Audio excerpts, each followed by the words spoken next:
അടുത്ത question നോക്കിക്കോടാ. BCG vaccine ഏത് രോഗവുമായി ബന്ധപ്പെട്ടിരിക്കുന്നു?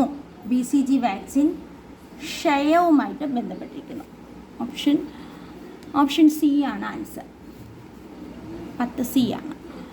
ഓപ്ഷൻ സി ആണ് ആൻസർ. BCG വാക്സിൻ എന്തായിട്ട് ബന്ധപ്പെട്ടിരിക്കുന്നു? ക്ഷയവുമായിട്ട് ബന്ധപ്പെട്ടിരിക്കുന്നു. അടുത്ത 11ാമത്തെ ക്വസ്റ്റ്യനിലേക്ക് വാ. മനുഷ്യ ഹൃദയത്തിൻ്റെ ഏത് അറയ്ക്കാണ് ഏറ്റവും കട്ടി കൂടിയ ഭിത്തി കാണപ്പെടുന്നത്? മനുഷ്യഹൃദയത്തിൻ്റെ ഏത് അറയ്ക്കാണ്? മനുഷ്യഹൃദയത്തിൽ 4 അറയുണ്ട്, അതറിയാലോ. ഏട്രിയം, 2 ഏട്രിയം ഉണ്ട്, വെൻട്രിക്കിളും ഉണ്ട്. ഓക്കെ, വെൻട്രിക്കിൾ ഇടത് ഏട്രിയം, ഇടത് വെൻട്രിക്കിൾ, ഇടത് ഏട്രിയം, ഇടത് വെൻട്രിക്കിൾ, വലത് ഏട്രിയം, വലത് വെൻട്രിക്കിൾ. ഇങ്ങനെ ഏട്രിയം, വെൻട്രിക്കിൾ, തിരിച്ച് ഇവിടെ ഏട്രിയം, ഇവിടെ വെൻട്രിക്കിൾ, ഇങ്ങനെയാണ്. അപ്പോൾ ഈ 4 അറയ്ക്ക് ഏറ്റവും കാട്ടി കൂടിയ ഭിത്തി കാണപ്പെടുന്നത് ഏതിനെന്നാണ് ക്വസ്റ്റ്യൻ. 11ൻ്റെ ആൻസർ ബി ആണ്. ഇടത് വെൻട്രിക്കിളിനാണ് ഏറ്റവും കട്ടി കൂടിയ ഭിത്തി കാണപ്പെടുന്നത്. കട്ടി കൂടിയ ഭിത്തി ഏതിനാണ്?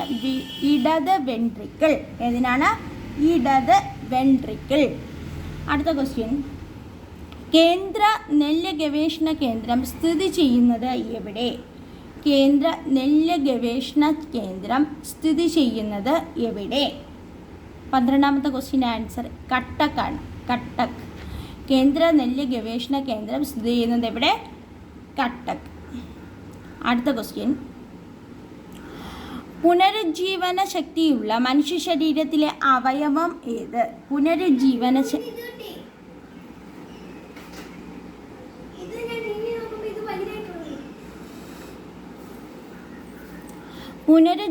ശക്തിയുള്ള മനുഷ്യ ശരീരത്തിലെ അവയവം. 13ൻ്റെ ആൻസർ സി ആണ്, കരൾ. പുനരുജ്ജീവന ശക്തിയുള്ള ശരീരത്തിലെ അവയവം ഏതാണ്? കരൾ. അടുത്ത ക്വസ്റ്റ്യൻ. കോശത്തിലെ ഊർജ നാണയം എന്നറിയപ്പെടുന്നത് ഏതാണ്? ഊർജ നാണയം എന്നറിയപ്പെടുന്നത് ഏത്? 14ാമത്തെ ക്വസ്റ്റ്യൻ ആൻസർ ഡി ആണ്, ATP ആണ്. അഡിനോസിൻ ട്രൈഫോസ്ഫേറ്റ് ആണ്. Adenosine triphosphate. 14ാമത്തെ ആൻസർ സി ആണ്, അഡിനോസിൻ ട്രൈഫോസ്ഫേറ്റ് ആണ് കേട്ടോ. അടുത്ത ചോദ്യം.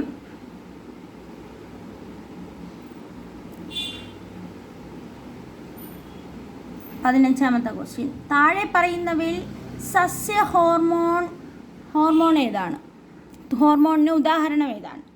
താഴെ പറയുന്നവയിൽ സസ്യ ഹോർമോണിന് ഉദാഹരണം ഏതാണ്?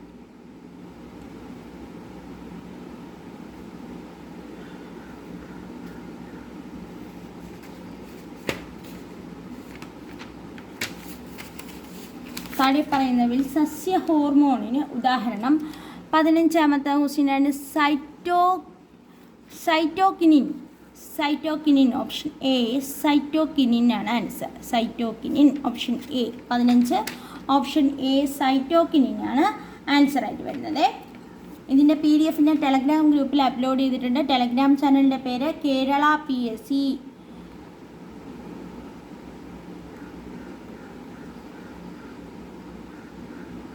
കേരള PSC 2026-27 എന്നാണ്. ഇതാണ് ടെലഗ്രാം ചാനലിൻ്റെ പേര്. ഇതിൽ കയറി കഴിഞ്ഞാൽ നിങ്ങൾക്ക് ഇതിൻ്റെ PDF ലഭിക്കും. ഓക്കെ, ഒരു 65 ഡേയ്സിൻ്റെ പ്രിലിംസ് 10th പ്രിലിംസ് എക്സാമിൻ്റെ 65 ഡേയ്സ് പ്ലാൻ ചെയ്ത് പോകുന്നുണ്ട്. അതിൻ്റെ ടൈം ടേബിൾ അനുസരിച്ചുള്ള ക്ലാസ്സുകൾ അതിനകത്ത് അപ്ലോഡ് ചെയ്യുന്നതായിരിക്കും. അടുത്ത ക്വസ്റ്റ്യൻ. 16ാമത്തെ ക്വസ്റ്റ്യൻ. മനുഷ്യ ഹൃദയവുമായി ബന്ധപ്പെട്ട ശരിയായ പ്രസ്താവനകൾ തിരഞ്ഞെടുക്കുക. മനുഷ്യ ഹൃദയവുമായിട്ട് ബന്ധപ്പെട്ട ശരിയായ പ്രസ്താവനകൾ തിരഞ്ഞെടുക്കുക.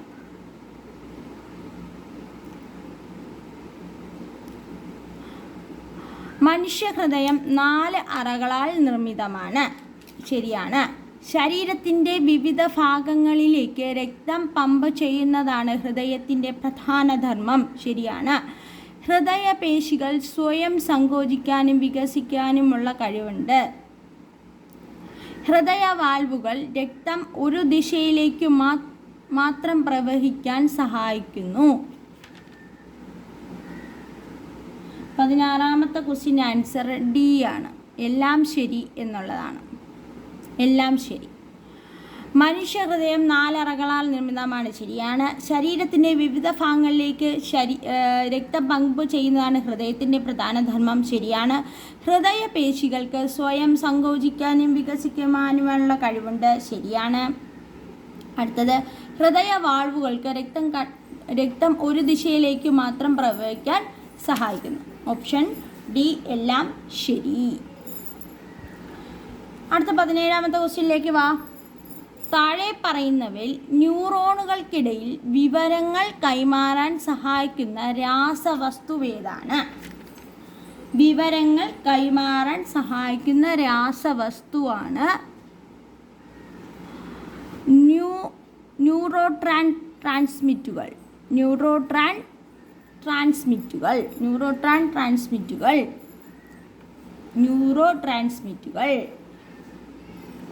സ്കൂള് ലീവായതുകൊണ്ട് അല്പം ടി വിയുടെ സൗണ്ടൊക്കെ കേൾക്ക്. നിങ്ങളൊന്ന് അഡ്ജസ്റ്റ് ചെയ്യണേ, ക്ഷമിക്കണം. ഒരു ഭക്ഷ്യശൃംഖലയുടെ അടിത്തറയായ ആദ്യത്തെ പോഷക തലമാണ്. അതായത് നമുക്ക് ട്രോപ്പിക് തലങ്ങളെന്ന് പറഞ്ഞിട്ട് ഉണ്ടല്ലോ, അതാണ് ചോദിക്കുന്നത്. ഒരു ഭക്ഷ്യശൃംഖലയുടെ അടിത്തറയായ ആദ്യത്തെ പോഷകതലം. 18. ഓപ്ഷൻ സി ആണ് ആൻസർ. ഉൽപാദകർ. സസ്യങ്ങളാണ് ഉൽപാദകർ.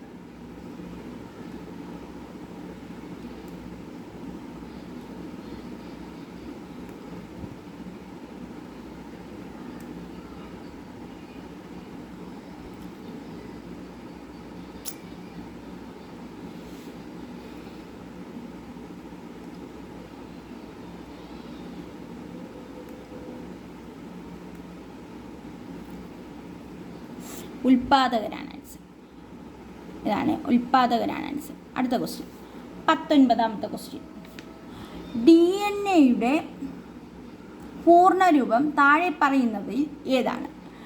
DNA-യുടെ പൂർണ്ണരൂപം താഴെ പറയുന്നവയിൽ ഏതാണ്? DNA-യുടെ പൂർണ്ണരൂപം താഴെ പറയുന്നവയിൽ ഏതാണ് എന്നാണ് ക്വസ്റ്റ്യൻ.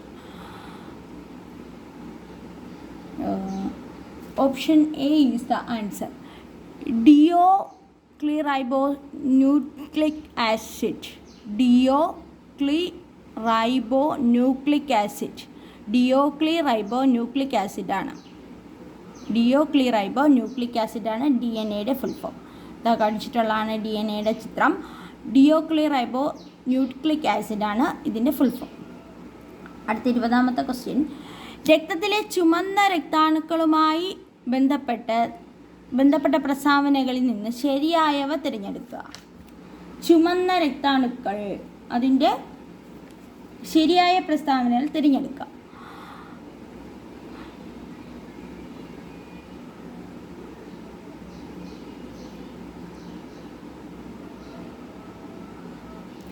ശ്വാസകോശത്തിൽ നിന്ന് ശരീരത്തിലെ വിവിധ കോശങ്ങളിലേക്ക് ഓക്സിജൻ എത്തിക്കുന്നത് ചുവന്ന രക്താണുക്കളാണ്. ശരിയാണ്. ശ്വാസകോശത്തിൽ നിന്നും ശരീരത്തിലെ വിവിധ കോശങ്ങളിലേക്ക് ഓക്സിജൻ എത്തിക്കുന്നത് ആരാണ്? ചുമന്ന രക്താണുക്കളാണ്. അടുത്തത്, രക്തത്തിൻ്റെ pH മൂല്യം സ്ഥിരമായി നിലനിർത്താൻ സഹായിക്കുന്ന ചുവന്ന രക്താണുക്കളാണ്. രക്തത്തിൻ്റെ pH മൂല്യം സ്ഥിരമായി നിലനിർത്താൻ സഹായിക്കുന്ന ആരാണ്? ചുവന്ന രക്താണുക്കളാണ്. 3ാമത്തെ സ്റ്റേറ്റ്മെൻറ്റിലേക്ക് വാ. ശരീരത്തിലെ കോശങ്ങളിൽ നിന്നും രൂപപ്പെടുന്ന കാർബൺ ഡൈ ഓക്സൈഡിനെ ശ്വാസകോശത്തിലേക്ക് തിരികെ കൊണ്ടുപോയി പുറന്തള്ളാൻ സഹായിക്കുന്നു. അതും ശരിയായിട്ടുള്ള സ്റ്റേറ്റ്മെൻറ്റാണ്.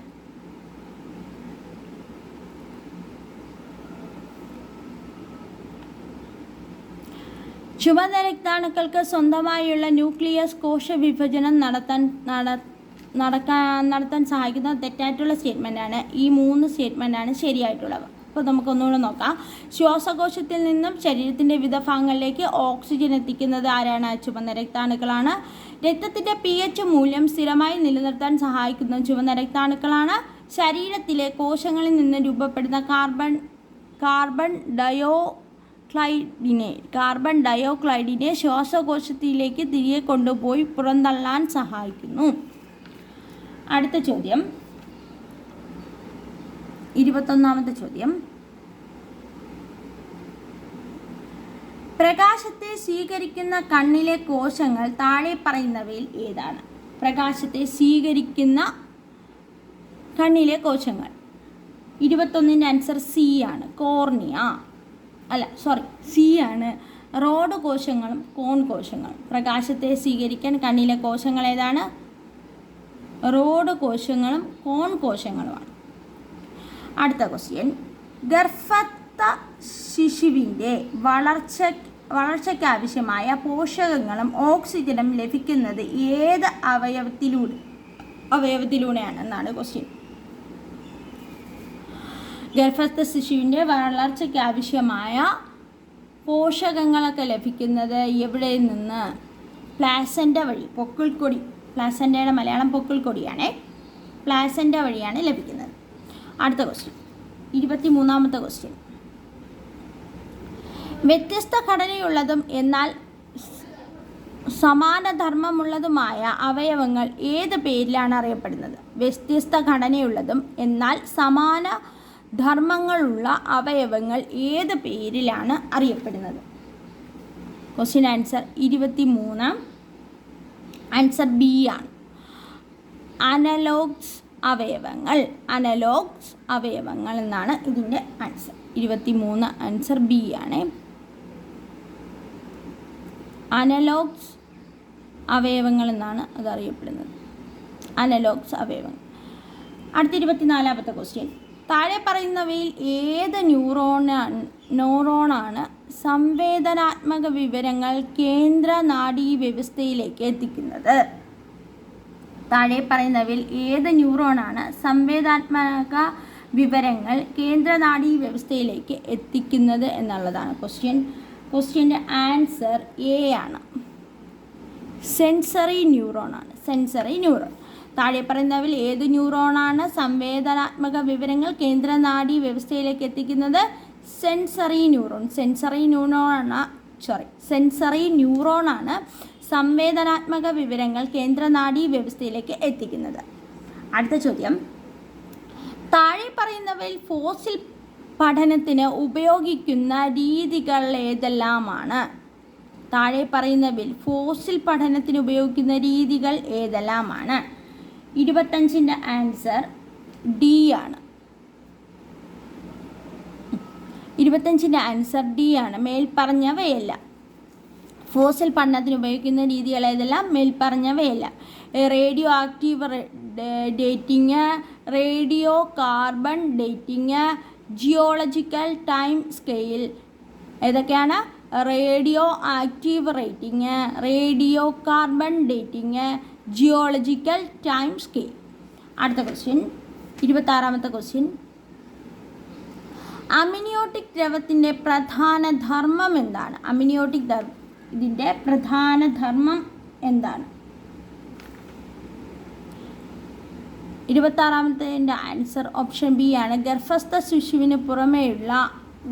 ശിശുവിനെ പുറമേയുള്ള ആഘാതങ്ങളിൽ നിന്ന് ക്ഷതങ്ങളിൽ നിന്നും സംരക്ഷിക്കുക എന്നതാണ്. 26ൻ്റെ ആൻസർ ബി ആണ്. ഗർഭസ്ഥ ശിശുവിനെ പുറമേയുള്ള ആഘാതങ്ങളിൽ നിന്നും ക്ഷതങ്ങളിൽ നിന്നും സംരക്ഷിക്കുക എന്നുള്ളതാണ്. അടുത്ത ചോദ്യം 27ാമത്തെ ചോദ്യം.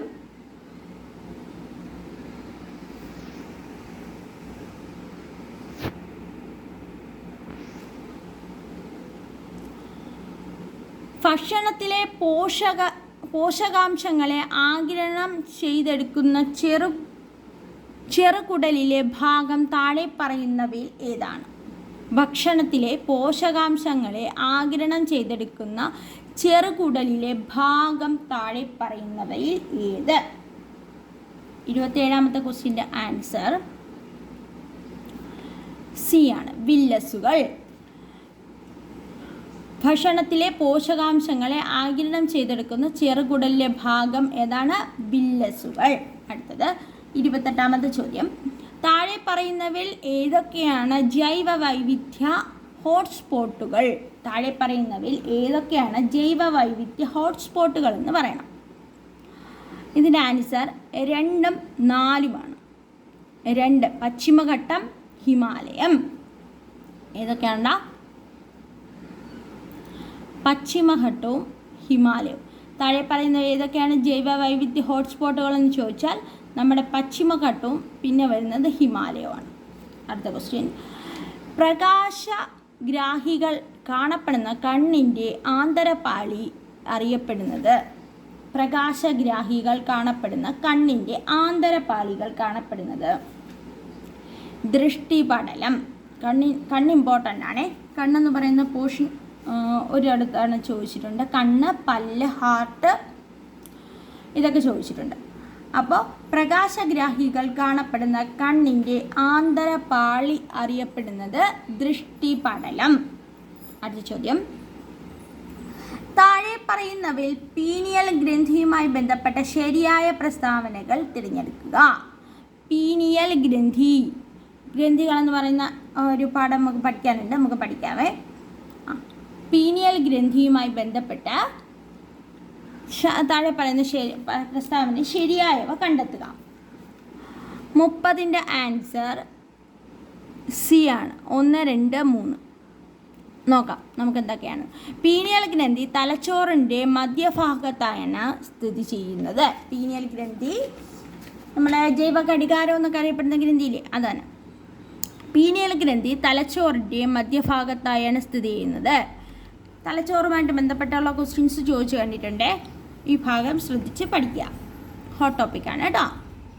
ഓക്കെ, നോക്കിക്കേ. താഴെ പറയുന്നവയിൽ പീനിയൽ ഗ്രന്ഥിയുമായിട്ട് ബന്ധപ്പെട്ട ശരിയായ പ്രസ്താവന നമ്മുടെ ആൻസർ എന്ന് പറയുന്നത് സി ആണ്. 1, 2, 3 ഈ പ്രസ്താവനകൾ ശരിയാണ്. 1, 2, 3 നോക്കിക്കോ. പീനിയൽ ഗ്രന്ഥി തലച്ചോറിൻ്റെ മധ്യഭാഗത്തായാണ് സ്ഥിതി ചെയ്യുന്നത്. മെലാട്ടോണിൻ ഹോർമോൺ ഉൽപ്പാദിപ്പിക്കുന്നത് പീനിയൽ ഗ്രന്ഥിയാണ്. ശ്രദ്ധിക്കുക, പീനിയൽ ഗ്രന്ഥി എന്ത് ഹോർമോണാണ് ഉൽപ്പാദിപ്പിക്കുന്നത്? മെലാട്ടോണിൻ ഉൽപ്പാദിപ്പിക്കുന്ന ഏത് ഗ്രന്ഥിയാണടാ? പീനിയൽ ഗ്രന്ഥി. അറിയാത്തവർ ഇപ്പം തന്നെ പഠിച്ചു വയ്ക്കാം. ഞാൻ ജൈവ ഘടികാരം എന്ന് പറഞ്ഞില്ലേ, പോയിന്റ്. ദൈനംദിന പ്രവർത്തനങ്ങളുടെ താളക്രമം പാലിക്കുന്നതിന് സഹായിക്കുന്ന ഹോർമോണായി മെലാട്ടോണിൻ ഉൽപ്പാദിപ്പിക്കുന്ന പീനിയൽ ഗ്രന്ഥിയാണ്.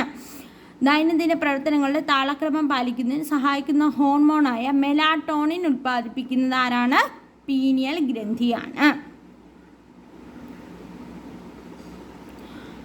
അടുത്തത് ഇന്ത്യയുടെ ഭൂമിശാസ്ത്രം എന്ന് പറയുന്ന മേഖലയാണ്.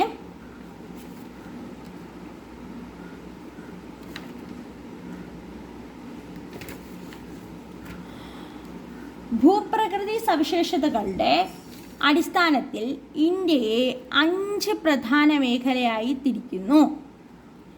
ഇവ ഏതെല്ലാമാണ്? ഉത്തര പർവ്വത മേഖല, ഉത്തരേന്ത്യൻ സമതലം, ഉപദ്വീപീയ പീഠഭൂമി, ഇന്ത്യൻ മരുഭൂമി, തീരസമതലങ്ങളും ദ്വീപുകളും. ഏതൊക്കെയാണ്?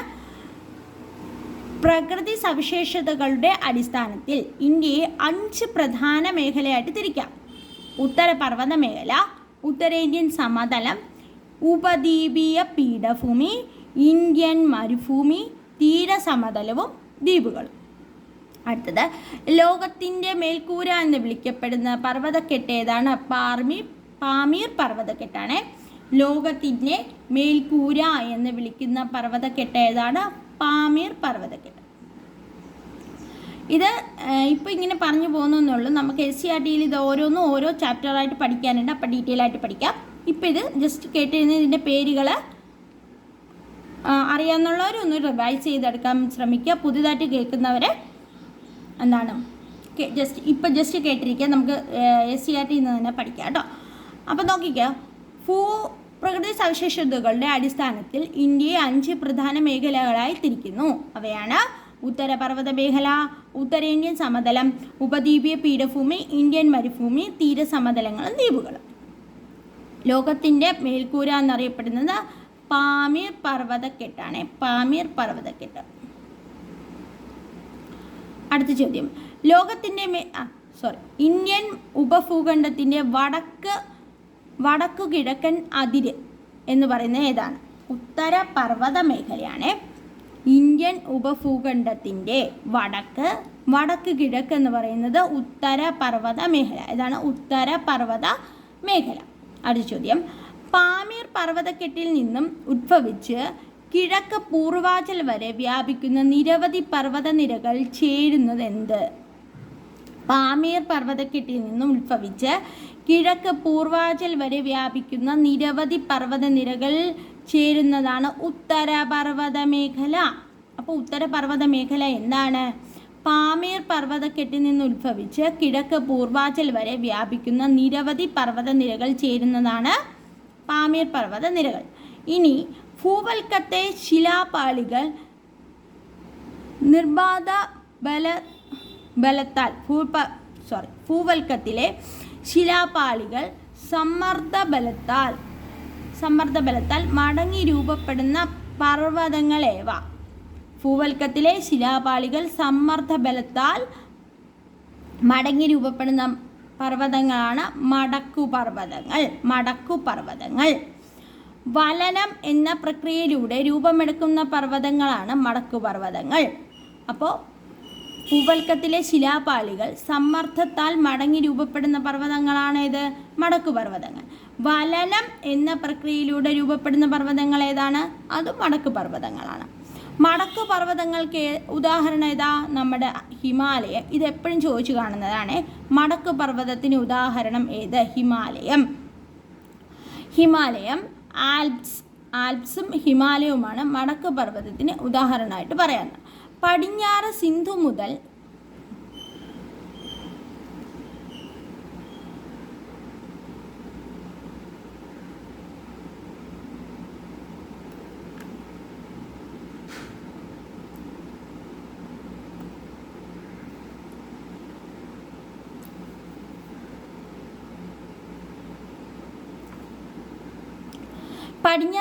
മുതൽ കിഴക്ക് ബ്രഹ്മപുത്ര നദി വരെ എത്ര കിലോമീറ്റർ വ്യാപിച്ചു കിടക്കുന്നതാണ് ഉത്തരപർവ്വതമേഖല?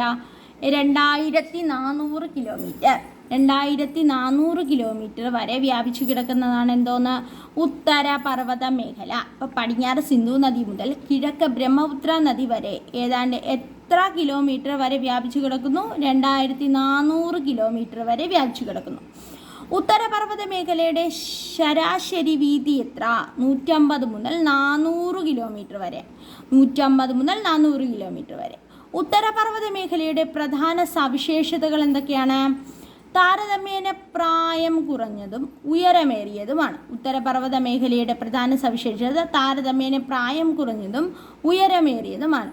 ഈ പ്രായം കുറഞ്ഞ പർവ്വതം എന്ന് ചോദിച്ചിട്ട് ഈ ഹിമാലയ ഓപ്ഷനിൽ തരാറുണ്ട്. ഹിമാലയമാണ് അതിൻ്റെ ഉത്തരമായിട്ട് എഴുതുന്നത് കേട്ടോ. പ്രായം കുറഞ്ഞ പർവ്വതം എന്ന് പറഞ്ഞിട്ട് ഉത്തരപർവ്വത മേഖല തരാറുണ്ട്. അതിൽ ഹിമാലയമാണ് ആൻസറായിട്ട് വരുന്നത്. അടുത്തത്, ഭൂപ്രകൃതി സവിശേഷതകളുടെ അടിസ്ഥാനത്തിൽ ഉത്തരപർവ്വത മേഖലയെ 3ആയി തിരിക്കാം. ട്രാൻസ് ഹിമാലയം, ഹിമാലയം, കിഴക്കൻ കുന്നുകൾ. ഭൂപ്രകൃതിയുടെ സവിശേഷതകളുടെ അടിസ്ഥാനത്തിൽ നമുക്ക് ഹിമാലയത്തിനെ 3ആയിട്ട് തിരിക്കാം. ട്രാൻസ് ഹിമാലയം, ഹിമാലയം, കിഴക്കൻ കുന്നുകൾ. ഉത്തരപർവ്വത മേഖലയുടെ ഏറ്റവും വടക്കുള്ളതാണ് ട്രാൻസ് ഹിമാലയം. ഉത്തരപർവ്വത മേഖലയുടെ ഏറ്റവും വടക്കുള്ളത് ഏത്? ട്രാൻസ് ഹിമാലയം. അത് ഇത്രയും ഞാൻ ഒന്നുകൂടെ പറയാവേ. ഭൂപ്രകൃതി സവിശേഷതകളുടെ അടിസ്ഥാനത്തിൽ ഇന്ത്യയെ 5 പ്രധാന മേഖലകളായി തിരിച്ചിരിക്കുന്നു.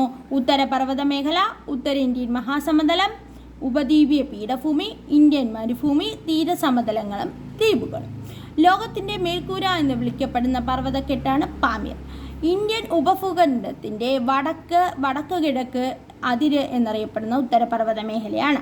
പാമീർ പർവ്വതക്കെട്ടിൽ നിന്ന് ഉത്ഭവിച്ച് കിഴക്ക് പൂർവാചൽ വരെ വ്യാപിക്കുന്ന നിരവധി പർവ്വതനിരകൾ ചേരുന്നത് എന്താണ്?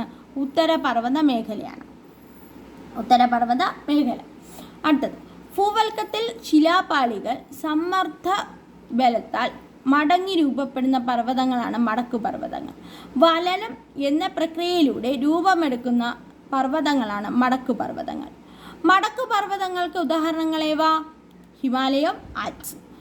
പടിഞ്ഞാറ് സിന്ധു മുതൽ കിഴക്ക് ബ്രഹ്മപുത്ര നദി വരെ ഏതാണ്ട് എത്ര കിലോമീറ്ററാണ്? 2400 കിലോമീറ്റർ വരെയാണ് ഉത്തരപർവ്വത മേഖല വ്യാപിച്ചു കിടക്കുന്നത്. ഉത്തരപർവ്വത മേഖലയുടെ ശരാശരി വീതി എത്ര? 150 മുതൽ 400 കിലോമീറ്റർ വരെ. ഉത്തരപർവ്വത മേഖലയുടെ പ്രധാന സവിശേഷതകൾ എന്താണ്? താരതമ്യേന പ്രായം കുറഞ്ഞതും ഉയരമേറിയവയാണ്. അടുത്തത്, ഭൂപ്രകൃതി സവിശേഷതകളുടെ അടിസ്ഥാനത്തിൽ ഉത്തരപർവ്വത മേഖലയെ നമുക്ക് മൂന്നായിട്ട് തിരിക്കാം: ട്രാൻസ് ഹിമാലയം, ഹിമാലയം, കിഴക്കൻ കുന്നുകൾ. ഉത്തരപർവ്വത മേഖലയുടെ ഏറ്റവും വടക്കുള്ള പർവ്വത ഭാഗം ഏതാണ്? ട്രാൻസ് ഹിമാലയമാണ്. അടുത്തത്,